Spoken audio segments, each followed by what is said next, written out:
ஹெச்டிஎம்எல்ல ஸ்பேனுங்கிற ஒரு டேக்கை பற்றி பார்ப்போம். இப்போ எக்ஸாம்பிளுக்கு இந்த இடத்துல வந்து நான் ஒரு பாராகிராஃப் ஒன்று க்ரியேட் பண்ணுறேன்.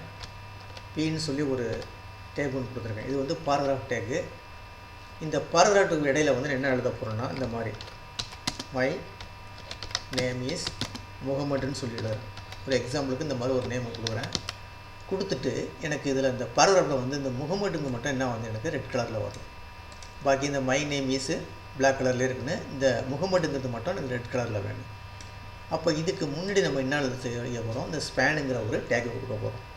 அதுக்கு முன்னாடி இந்த ஸ்பேனுங்கிற டேக்கை கொடுத்துட்டு ப்ராக்கெட்டை க்ளோஸ் பண்ணிங்கன்னா ஆட்டோமேட்டிக்காக ஸ்லாஷ் ஸ்பேன்னு சொல்லி வந்துடும்.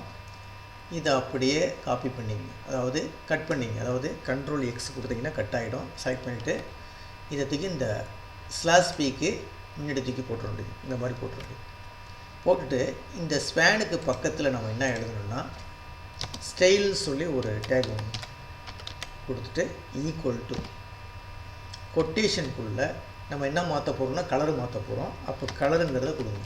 கலருங்கிற ஒரு ப்ராப்பர்ட்டி கொடுத்துட்டு கோலன் என்ன கலர் வேணும், ரெட்டுன்னு கொடுத்துட வேண்டியது. கொடுத்துட்டு கொட்டேஷனை க்ளோஸ் பண்ணிடுங்க. கொட்டேஷனை க்ளோஸ் பண்ணிவிட்டு இப்போ ஃபைலில் போய் ஃபைலை சேவ் பண்ணிங்க.